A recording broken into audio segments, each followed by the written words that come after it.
up your frozen dinners, grab your TV tray, and settle in for another episode of the Plus Platoon, your podcast for all things Disney Plus, brought to you by Disney Plus fans. Watch along with us every week as we cover all the new, the old, the good, and the bad on Disney Plus. So put down that remote, don't touch that dial, and welcome your fabulous Plus Platoon host. Hi, everyone. Welcome to the Plus Platoon. My name's Derek, and I am one of the members. We are a Disney Plus fan podcast that gives honest, spoiler-filled reviews of movies and shows on Disney Plus. We look at new releases, coming attractions, and we'll even go back into the vault to revisit some of the classic Disney that's on the platform. Make sure you're subscribed so you will never miss a moment. I would like to bring in to the team Kate. Kate, how you doing this evening? I'm so good. How are you, my friend? Doing very, very well. Good. And kind of a limited platoon tonight. We have our third member tonight is Pete. Pete, how you doing? Just the three of us, but Sam's off in Hawaii and Becca's got other commitments. So, you get what you get. You get the best three. We're a trio. Trio, yes. Okay, so it's going to be two of us tonight, Pete. Okay, here we go. No. Well played. Well played. Yeah. So we always start off with Disney Plus news, and this week there is a ton of Disney Plus news. Kate, what have we got for the news? Oh, everybody, it is time for the Disney Plus news. We have so much. We've got, first up, the Mighty Ducks Game Changers announced a season 2, which I think for the most part, a lot of us really liked Mighty Ducks Game Changers. So we're super excited about season 2. That will be, and filming will begin February of 2022. So we got a little bit of time to wait for that, but there is going to be a season 2. We're excited. Next, What If? Marvel series featuring many of the original voices that asks, what if this happened for several Avengers? That premieres August 11th. I'm really excited about that. Sounds super interesting. We have Lego Star Wars Terrifying Tales special premiere October 1st. Hawkeye, they announced a Hawkeye release date, which is November 24th. And Ms. Marvel release date got moved back to early 2022 from later this year. And that is it for the Disney Plus news. Back to you, Derek. Oh, is it just me that can't hear you? Nope. No, it's everybody. Yeah, it sounds like a lot of shows that a lot of, sound like interesting stuff to watch. So I'm looking forward to what's coming out. Mm-hmm. Well, for this week, we're continuing our park series with the Behind the Attraction series. And the 2 episodes we watched tonight were for Star Tours and Tower of Terror. So we're going to start with the Star Tours episode. And Pete, I'm going to ask you, does the show go on the light side or does it belong to the dark side? So I will say I'm going for the light side. This is definitely a Jedi favorable show. I really enjoyed, especially the early part of the episode where they focused on the original Star Tours. I have to say these couple of more recent episodes I didn't know quite as much about these rides. And so, Jungle Cruise, Haunted Mansion, tons of history. There's lots of shows been about them. And so Star Tours, I really enjoyed hearing about, how it was developed and how they brought in George Lucas. Some of it I'd heard before, but it was still interesting to see the process that they went through. As the show went on, they started talking about Galaxy's Edge, and Galaxy's Edge has had so much information out there the last couple of years that to me was not as interesting. They didn't really talk much about how I guess they talked about the Millennium Falcon mechanism a little bit, but I've heard that before. So, it got poorer as the episode went on, but I did enjoy the first 2/3 of it a lot. What about you, Derek? I'm going to agree. I liked it. I think this was probably my favorite one of the ones so far. because this is probably the ride I knew the least about as far as the development. And specifically, I find it really interesting. My wife, for those of you who don't know, is a flight instructor, and her flight simulators that she flies is basically the same mechanism that they use for the simulator in Star Tours. So I'm just waiting for her to take me up and take me down the trench on the Death Star. But no, I liked it. As I said, Pete said later in the episode, as it dove into Galaxy's Edge, I wasn't as enthralled because we've heard a lot of that before. But I love the tidbit that George Lucas was at Disneyland on day 2. And while I'm still not a huge fan of the production value on some of this, as far as the cheesiness, I like this one. It gave me some good information. Kate, light side or dark side? I'm gonna go light side. I will be the first to throw myself under the bus that I am not a huge Star Tours fan, only because it is one of the only rides at Disney World that makes me sick every single time because I get horrible motion sickness. So, and it's funny because as I was watching, especially when they started talking about like, oh, you can get a certain version, every time that it's the version that Darth Vader stops you at the very beginning of the ride, it's game over for me. I just get super sick. So, and Pete, it's funny that you said this because I did not know how the Millennium Falcon ride worked. And I love how how it showed the ride mechanism and how it turns. That was mind blowing to me. That was so cool. I also loved that George Lucas was there on day 2. Mm-hmm. As the episode went on, I got the distinct feeling, kind of how you felt, Derek, that it was how you felt during Jungle Cruise, that it was a big plug for the movie. I did get a big, strong feeling that it was a plug for Galaxy's Edge. That being said, and you know what? This is true for every one of these episodes. And I know this is the whole point of it.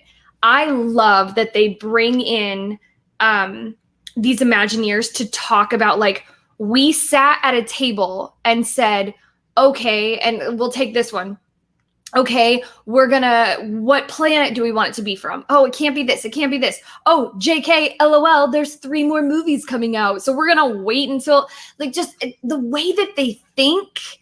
I would love to just be at the table in one of these conversations about the creation of rides. This was not my favorite of the 4 that we've watched so far. Mm-hmm. The one we're going to talk about next was my favorite of the 4. But I liked it. I thought it was really cool how they had Pee Wee Herman voice the yeah. So I liked it. The little robot dude. Mm-hmm. Yeah. That's a good piece of trivia. The trivia. Two things to mention. The trivia that I thought was kind of amazing, I never knew this, was that they actually had a 70 millimeter projector mounted on the front of the ride to project the film when it was, the original version from the 80s. And I guess that makes sense. You couldn't do video of that quality back then. It had to be film, but I guess I never thought about that they have to mount this gigantic projector on the front of the ride. The other thing I want to mention about the turntable for Millennium Falcon, if you're on that ride, when you get to the end of the ride and you like dock back in the thing and they like position you into place, you can actually, that last little bit, you can feel you're turning into the last position. That's the only time you can feel the turn. All the rest of the ride really covers it well. But if you just pay attention, like once you land and they're like, and then what's his name, Okana is like saying, "Oh, you broke the Falcon" or whatever. You can actually, if you pay attention, you can feel you can feel that you're kind of sliding around in a circle. So. Yeah, and Steve liked that fact also. I will say on that though, if you need to use an accessible cabin, they have one accessible cabin available. That doesn't necessarily have the same. You see the people coming out before the next people go in. So that does take a little bit off of that, but they also, I think it's great that they have a specific cabin for those who need the extra accessibility time. The other thing that made me laugh out loud is when they talked about Star Tours opening in I think it was MGM Studios, and that they had the Darth Vader ballet. And Yes. of course, if you are a Walt Disney World Star Wars fan, you know about Star Wars Weekends and Hyperspace Hoopla, which like was a huge deal, but the diehard Star Wars fans didn't like Hoopla because it's things that happened in it would never happen. But the Darth Vader ballet made me think of Hyperspace Hoopla. So Ryan said Hyperspace he liked Hoopla was awesome. Sorry. It's no imagineering story. It does have a real different vibe. The narrator interacting with the interviewees is something that makes it very non-serious. I would agree. And sometimes to me, it's just the beating home, the repetition of the 1 point, 199 and a half feet. And just the constant repetition of that. And it seems like there's one of those in every episode. Yeah. It's one of those, okay, we get it. Right. And Ryan says Rex, who drove Star Tours, is now DJ Rex in the cantina at Galaxy's Edge. Yes, he is. Oh, cool. I didn't know that. Thanks, Ryan. So that brings us to the other park ride that we had this week, which was Tower of Terror. And did the show lift it up or drop it? And to me, I think for the most part, it lifted it up. I knew a lot of the technology in this. I knew about the fact that you get pulled down faster than gravity because gravity was too slow. I did love where they talked about when they were transitioning it over to Mission Breakout at Disneyland, how they basically sat with headphones on for hours just riding the drop sequence, and how that's how they decided that, hey, we can have I love Joe Rohde's. I can afford 2 of these. No, I can afford 3 of these. I can afford 6 of these. All right. And part of me says that's one of those, who's going to tell Joe Rohde no? Right. But I'm sorry. Your budget's too limited, Joe. I also loved the look on his face when the Mission Breakout opened the same day as Avatar Land. And he's going, yeah, that happened too. So it's just one of those. I liked this one. I like the interaction with the Imagineers better on this one than the other ones. Kate, how about you? I loved it. This was my favorite of the 4 that we've watched so far. I'm actually, I feel like every time we talk about a ride, I'm like, ooh, I'm not a huge fan of that because of, in this reason. I'm not usually a big drop ride person. I don't really care for that drop feeling. Tower of Terror is probably my one exception to that because the storyline is so good and because the aesthetics are so good. And really, the drop sequence is a very small part of the ride. I will never forget going in the first time I ever rode it. I think I was 23 and my 8-year-old cousin called me a weenie because I was so nervous. And when we were in the little office room and the lights go out and the TV came on, I screamed bloody murder. I loved everything about this episode. I loved learning. I didn't know that it was in World First. I didn't know that it was at World First. I just, how they came up with the story and wanted it to be that 1930s Hollywood romantic feel. And even hearing how they were like, oh, and our set designers like scoured estate sales. Can you imagine being one of those people and how cool that would, what is your job? Oh, don't mind me. I just go to estate sales of rich dead people when they're selling their homes. Old crap for rides at Disney. And then creepy junk.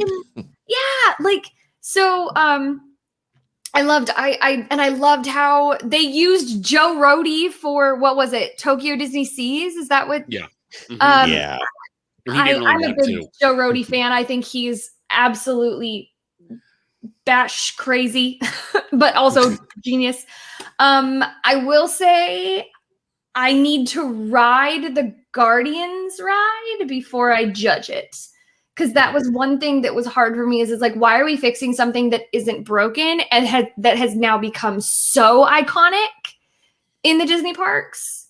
It just, I was trying to understand that a little bit. And I get that Walt was all about progression and moving forward and change. I just don't really know why we had to fix something that is and change something that was so iconic. But that was kind of my own. I would say the only good thing here is A, they didn't change it in Florida, so you still have one. True. But B, the California one was not as good. Oh, really? Okay. They didn't quite mention it. Maybe they mentioned it a little bit, but on the California one, they don't have you. Because in Florida, they have you go up one shaft and then you go forward, and then you have the drop shaft separately. The California one, they only have the shaft. So is it you just go up? Yeah. Okay. So you go up the shaft, you see the scenes, and then they do the drop in the same shaft. And it was, if you've ridden the Florida one, the California one was not nearly as good. It just wasn't. Got it. So changing it to Guardians, I don't want to say it's better now than Tower of Terror, but it's way better than it was as Tower of Terror, I would say. Having been on Guardians a couple times, it's definitely worth checking out because it's a completely different ride now. And I think they did a really good job with it. Got it. But yeah, I totally agree with you, Kate. I thought this was my favorite of the 4 episodes so far. In general, I would say the 2 episodes we watched this week were much better than the 2 episodes last week. Mm-hmm. And that was certainly my favorite of the bunch was this one. I didn't know about the Joe Rohde image everywhere in in Disney Sea, so I thought that was very cool. That would be the weirdest thing to like go there and like see your bust everywhere in the building. I would think that would be very strange, but I on all the stuff on Guardians, a lot of that stuff I didn't know. I mean, other than I knew they repurposed it, but just how they figured it out and everything, I thought that was very cool. So yeah, this was probably the one I felt like I learned the most out of. So, and I will say from experience, if your phone falls out of your pocket at the top of the drop, it will break the screen. Yep. Oh no. But the funny thing is the phone still turned on. The screen was just dead. So, oh boy. Ryan said he knew almost all the background. Hearing the change to Mission Breakout, definitely the favorite part. I would agree with that. Steve says Tower's his #1 ride. Love the small details. Miss the Twilight Zone and the Twilight Zone episodes. The drops make him laugh. Yeah, the drops aren't really that scary. I love the randomized because I've actually ridden it both ways, and I prefer the randomized ones. Guardian was its unique twist on the ride, but the movement when you start moving forward is really needed for the show, I think. Yeah. So that's our parks for this week, but a couple other shows we watched also. Next show we watched was the Robin Roberts show, Turning the Tables. And she basically sat and interviews 3 females from different areas of entertainment, sports, wherever, and they just sit and talk. So, Kate, was it worth a watch, or should the table just keep turning? Okay. I had really high hopes for this show. I love shows like this. First of all, I'm all about women empowerment, but and I love Robin Roberts. I just adore her. I think she's fabulous. I am also in the first episode, which is the one that we focused on. It's Debbie Allen and one of the girls from Descendants and the girl from Step Up, which is a dance movie. So they're all dancers.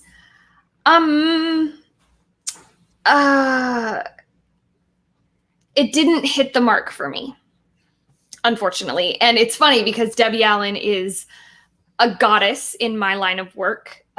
She is dance. She is choreography. And I liked hearing her backstory. I think it felt not scripted. It didn't feel scripted, but it felt a little bit, I don't know what the word I want is, stifled maybe, just put on. I didn't feel like it was quite as natural or like come as you are as how they kind of made it sound like it was going to be. I did appreciate some of Debbie Allen's stories and her saying like, oh Lord, because they were like, oh my gosh, you're a legend. And she was like, yeah, and I was a legend when I was trying to get my faucet to stop spewing water the other day. So it did show you her human side, but it wasn't quite as human as I thought it was going to be. So I would give this, if I had to give this a rating, I would probably give it 6.5 out of 10. Would be my. So Pete. Yeah, I kind of agree with you. I was curious to see what you're going to say because it is a show that is, women talking, women empowerment, which I think is a good thing to have. I do enjoy the concept of the show, and I don't think it's a bad show, but yeah, it kind of was missing a little something. I don't know if it was because she wasn't really doing an interview. It was just kind of a chat. And so, I almost wish it was Robin Roberts talking to Debbie Allen instead of talking to these two other people. Jenna Dewan is was the person you were talking about from Step Up. Yep. And she was hosting World of Dance recently. Oh yeah, that's what it was. Yep. Yeah. So, and I can't remember the other girl's name, but yeah, she was Sophia something. Sophia Carlson. That sounds right. Yeah. So I liked the show, but I didn't think it was great because I said it was more just like roundtable chatting than really getting into anything, any individual real history or anything like that. So I think I would have either liked it to be more focused on one individual at a time, or maybe they spend more time on a certain topic. I think the thing I liked the best was kind of Robin Roberts' story about, what she went through when she was interviewing Barack Obama. I thought that was like the best moment of the show for me, and made me want more of that. So what about you, Derek? What do you think? I will start off by saying I know I am not the target audience for this show, but I'm going to have to agree with both of you guys. I would have loved to see them, and as Kate said, we only watched episode 1. So looking at some of the people that are on some of the later episodes, I want to go in and watch those because they may go a little bit of a different direction. I would like to see this be longer if they would have actually dove in deeper into some kind of it felt very superficial. Because anything deep never lasted more than 2 minutes. Yeah. And I would love to have seen, if these had been hour shows instead of 22-minute shows, I probably would have liked the show better. Yeah. Which, knowing me, is not something you normally say, is I want it longer. Yeah. But, or as Pete said, okay, do a 20-minute show with each woman. And then the 5-minute, or no, the 20 minutes each, but then pull 5 minutes of her just talking to the one while the other two are sitting there listening and chiming in. So I think it was a missed opportunity to me. It kind of reminded me, I don't know if, and this is not on Disney Plus, I don't know if you all, or anyone listening has ever watched the Red Table Talk with, it's got Willow Smith and Jada Pinkett Smith and Jada Pinkett's mom. And they come together and they sit at this red table and they talk about things their family have gone through, and they talk about current events, and it is intoxicating to watch them. I love watching it because they are very real, and they get really, like, they aren't afraid to go deep on certain issues. And Derek, you made an excellent point that I hadn't even thought about, that it was short. And I think you're totally right. Had it been longer, had they dug more, if it had just been Robin Roberts and Debbie Allen, it was almost like they didn't, you can't even really compare Sophia Carson And Debbie Allen and the other girl that you said her name, they're all dancers, yes. They're all musicians, yes. But like, that would be like having, to me, that would be like having Michael Jackson and Justin Bieber. Yeah, No, I was going to say Timberlake, but yeah, Justin Bieber. One of the non-known Backstreet Boys and one of the non-known like Right. Hanson brothers. Right, exactly. And like, I would have rather have just had Robin Roberts having a real conversation with Debbie Allen about like, what was it like to be a prominent Black woman in the beginning of all of this movement? What was it like to audition for your first Broadway show? When was a time that you felt like an imposter? Those are the things that we wanted to hear. And Pete, how you said that when Robin was telling her story, she hadn't come out yet. Real talk, I didn't know that Robin Roberts was gay until watching this. I had no idea. Okay.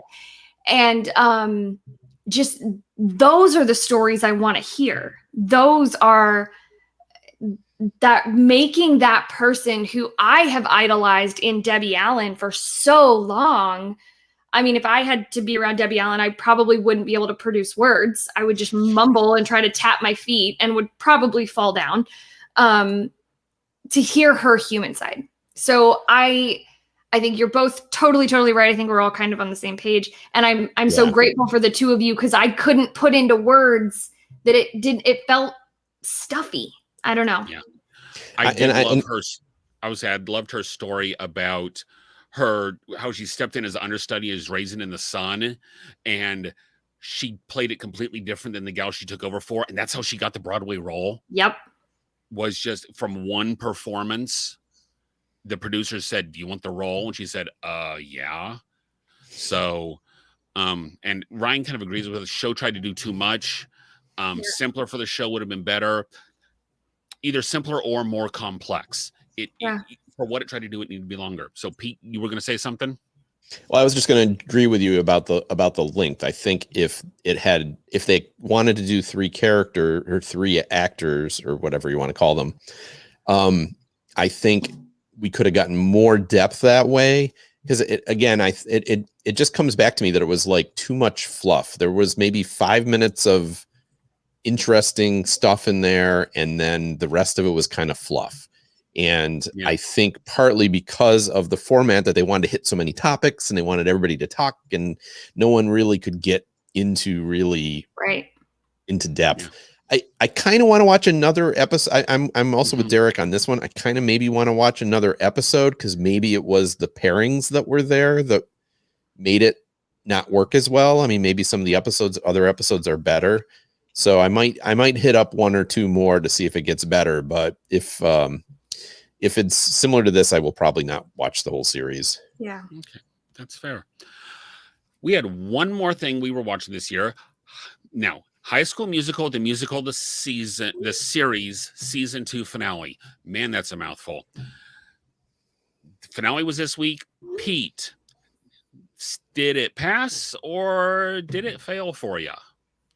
So I might be the only one that watched the original season 1 series. My daughter likes musicals. I like musicals, so she's a fan of High School Musical. Not a huge fan, but she likes the movies.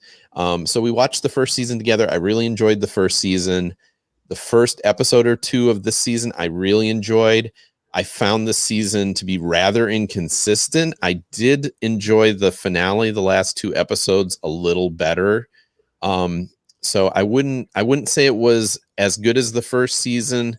It was very up and down. There was way too much relationship drama. And like the first season, it was kind of really just Ricky and Olivia Rodrigo, Nini, right? Nini. And a little bit with Gina and EJ as well. There was kind of this quadrangle relationship, but that was like the only real relationship stuff going on in the first season. And this season it was like, oh, we got to pair everybody up with somebody. And, there's got to be drama in the relationship. They can't just be happy. They got to be some kind of conflict. And we have to give, Carlos and Zeb conflict. So we're going to send Carlos off on spring break to Cancun, and that's going to upset Zeb. And, and it's just like, there was way too much like interpersonal drama in the season. And so overall, I don't know. I'd give this season about like a 3 out of 5. If we're doing our pixie dust, cups of pixie dust thing. I guess I'm not going to say it failed, but maybe I'm giving it a C. What about you, Derek? I will start off by saying I had huge problems with the first minute of the next to last episode. No group of huge theater people is going to go around backstage opening night wishing everybody good luck. Nobody is going to do that. Nope. They lost me that whole episode. She made good luck cards and is saying good luck to everyone. Good luck, guys. No. He's right. You're right. I mean, that tells me that as much as they were trying to play it to the theater people, they blew that one. Yeah. So I would also say I agree with Pete. Way too much drama and relationship drama. The triangle with the teachers and the dad, and then are they together or are they not together? And I just wanted to go, after all this, we've solved nothing in this we've accomplished nothing in this entire season. And stay tuned. Summer's going to be so in other words, next season 3 will be theater camp in the summer. I mean, and just to say, I don't get why this season needed to happen. People aren't together. They're not doing anything different. It doesn't pass for me. It's a fail for me. Kate?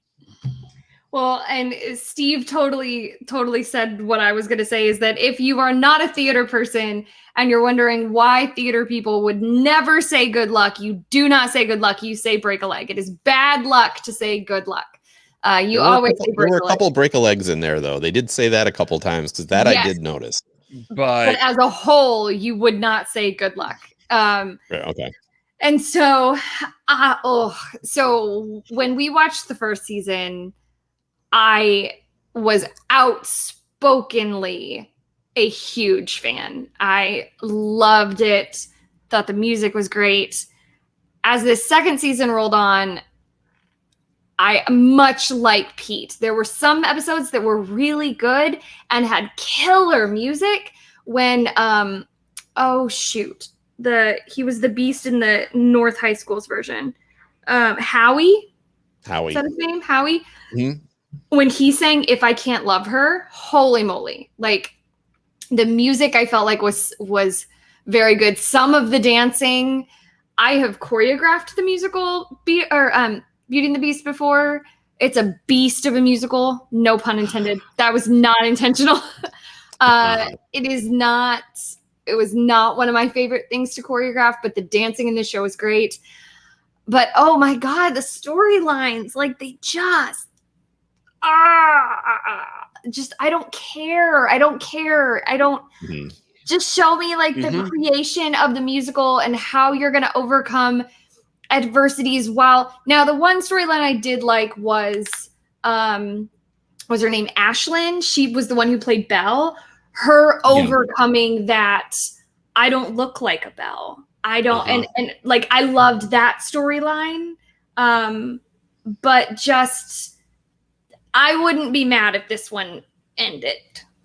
I wouldn't be mad if this show ended. I feel like it's trying so hard to be Glee, and it's not. Go ahead, Pete. Yeah, that's how I, like, after the first season, I was like, oh, I want to see more. After this season, I'm like, I don't care. Yeah. I mean, if they come back with another season, I would maybe watch. It's not saying that I wouldn't watch it. I'd check it out. Right. But if it was of this quality, I don't know if I'd make it through the whole thing. Yeah. Because it's Yeah. So it's disappointing, I would say. Yeah. And Ryan says they have to film these seasons now before the kids age out. That's why the season had to happen. I would say they should have made this year a next year rather than just the spring of the fall of season 1. And a high school age kid would love all this drama watching this season. Depends on the high school age kid. I mean, I know there are those who would say, "Oh no, this is what high school is really like." As a teacher, it's not that intense. No, it's really not. Mm-mm. And my if it is, and my daughter just graduated from high school, and number one, I'll say the theater department is nothing like this. No, But I and number two, choreograph for a lot of schools, and this is not. And I get it; it has to be dramatic. I get it, but it's just. If they bring it back, I would agree with what Derek just says. I would skip ahead to like the end of the next year, like when the main characters are all graduating, like do a time jump, or have already graduated, bring in new kids. I guess I don't know. I said I'm okay with the same characters, but let's like wipe out some of the drama by let's jump ahead, see where people are at, and I don't know. As I said, to me, if it doesn't come back, I'm fine with that too. I don't know. They haven't announced another season, I don't think so. Yeah. Let's hope. So they sure hinted at it at the end of the last episode. They sure hinted at another season. Mm-hmm. Which, I'm sorry, I will eagerly anticipate the Don't Bothers coming back well before I'll go be another Wildcat season. So definitely. Yeah. 100% agree. Hey, we agreed way too much this episode. I hated it all. Isn't that my job? I hated it all. So, next week there's one more episode of Behind the Attraction out. So it's about Space Mountain, which I'm really looking forward to this one because this is the one I said the first week that I would love to find out more about the different space mountains as it goes through. So I'm really anticipating this episode. Also, the Mysterious Benedict Society season will be over. I believe the last show is tomorrow. So we will also be hitting that, talking about the conclusion to that. And that's what we're going to be hitting for the most part next week. If you have any suggestions, comments, questions, want to be on a show, email us, plusplatoon@gmail.com. We are on Facebook, YouTube, Twitter, Instagram, everywhere. And as you guys who are watching know, we are on Tuesdays at 9 Eastern every week. I will say Ryan said, it was a wonderful, agreeable episode of Plus Platoon. Ryan, I would say it really felt weird. Don't get used to it. Yeah. So, all right. We will see everyone next week. Have a good week, everyone. Bye. Bye, buddy. Bye-bye.